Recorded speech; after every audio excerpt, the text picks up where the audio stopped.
The headlines: Opposition MP knocks water authorities' emergency water plans. The education of boys gets a failing grade. And Rihanna says she has no love life. Welcome to Nation News for Tuesday, October the 6th, 2015.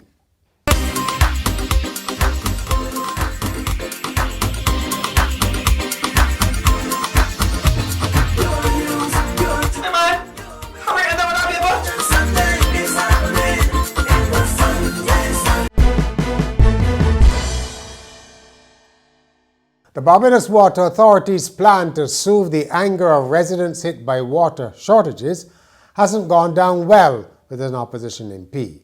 We'll get to Cynthia Ford in a moment, but first let's hear from the Water Minister David Espik, who made the announcement that the authority will be placing the tanks in suffering communities. How we plan to execute this is by introducing within the catchment area that is being serviced by a particular reservoir that is being compromised. We will deliver a series of community tanks into that area. These community tanks that will be delivered into the area will be placed at particular locations within that community, and these tanks would be then refilled and refilled again over by the various water tankers coming into the area to refill the community tanks, as opposed to people having to be running behind a water tanker to access water.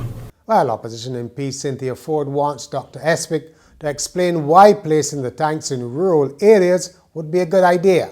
Speaking on brass tacks, the St. Thomas MP asks what made that idea preferable to creating more reservoirs or pumping stations. I would have wanted the minister as well to look at how could we sink some reservoirs or have some new pumping stations, because I don't buy into the whole tank thing that the minister spoke about at all. I think that we in Barbados deserve answers to our questions. And I want to know from the minister, what study has been done that has determined we will need to put in these tanks? How will they be serviced? And of course, what is the cost in comparison to if a reservoir or a pumping station could have been installed? Ms. Ford also chastised Minister of Education Ronald Jones. She said valuable school hours were being lost due to water shortages, and Mr. Jones had the power to do something about it. I believe that if Minister Jones really wanted to make a difference, all those schools that were not issued or did not have, let me say it that way, have water tanks installed before we demitted office, that water tanks would have been installed in every school, because children are losing too much quality time away from school. And every parish across Barbados, as long as the pipes are off, schools are shut for the day. The Roman Catholic Church has formally dedicated its new boys' school, the St. Francis, at the Ursuline Convent Complex in Collymore. Catholic Bishop Jason Gordon said boys are being disadvantaged in co-ed schools as they learn differently to girls. A boy can be very focused for a very short period of time, and then he goes fidgety right after that. A girl can stay focused for a much longer period of time. It is this brain development that is different that is challenging the education system, because everybody wants every child in the class to stay focused for a very long period of time, and boys just can't do that.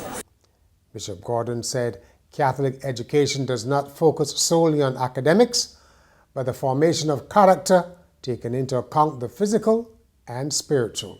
Students of Westbury Primary took the message of the importance of reading to the streets on Monday for the launch of their Library Week. The children, accompanied by teachers and parents, carried placards, posters and balloons urging onlookers to get into the habit of reading.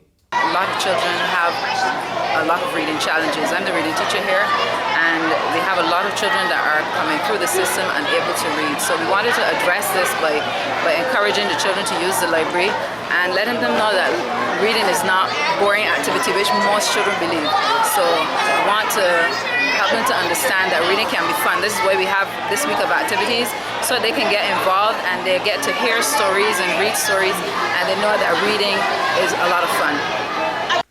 Retired medical professor Sir Errol Mickey Walren has been honoured in the United States. He's been awarded an honorary fellowship in the American College of Surgeons at its annual convocation in Chicago.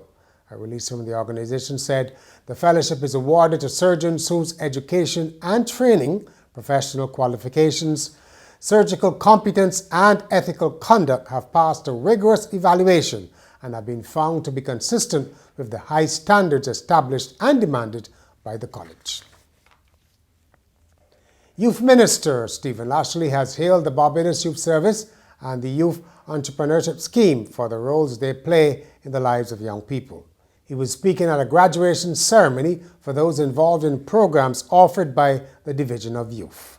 But over the years, this program has been a beacon of hope for many of our young people. It has inspired them to achieve even higher.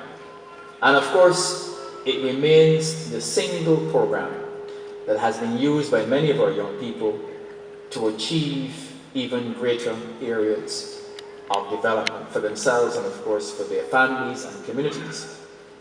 But there are several other programs within the Youth Division. We have the Youth Entrepreneurship Scheme, which is the national agency responsible for advancing youth entrepreneurship. It is committed, of course, to becoming the leading provider of entrepreneurial development services for young people. It strives to improve its business, technical and managerial practices, and is focused on working collaboratively with partners and stakeholders to build on strength, leverage resources, and create synergies. Up next is Hayden Gill with this week's commentary on recent water woes. Imagine waking up and having no water for a few hours. You can't bathe or go to school or work. You can't cook or wash. Add a young baby to the mix or an ailing relative. Now multiply that from a few hours to weeks or months. That is a situation confronting some residents who have been dealing with persistent water outages for most of the year. Those who call the nation complain of a slow response from the Barbados Water Authority. Tankers are not dispatched. Some have even resorted to catching the bus to find water, but not everyone can afford to do that. Barbados is a water-scarce nation. Every drop is precious, and we need to start conserving, not wasting. In sport, Barbados and Brazil women will meet in a top-of-the-table clash on Wednesday at the Pan American Hockey Challenge in Chiclayo on Peru's Pacific coast. Barbados lead the standings in goal difference after emphatic 10-0 and 5-0 wins over Panama and Puerto Rico, respectively. Barbadians Patrina Brathwaite and Tamisha Small lead the scoring standings after the first 3 days of competition. Was it a hard match? It was a little more difficult than the first one, but we stuck to our game plan and we came on top. And finally, Rihanna has been talking about her love life, or lack of it, and her image as a wild thing, which she says is not true. If you read the gossip pages of online publications, you'll be forgiven for thinking that she's flipping between love interests. Not so, she says, in an interview with Vanity Fair magazine, whose cover she graces. People have this image of how wild and crazy I am, and I'm not everything they think of me, she says. Rihanna has not, it appears, had a serious relationship since splitting with rapper Chris Brown, who assaulted her in 2009. She told Vanity Fair being famous had taken its toll on her love life, adding, I mean, I get horny, I'm human, I want to have sex. Don't we all? And that's Nation News for Tuesday. For more news, log on to nationnews.com, as well as YouTube, Facebook, and Twitter. And remember to pick up your Midweek Nation on Wednesday or subscribe to our e-paper.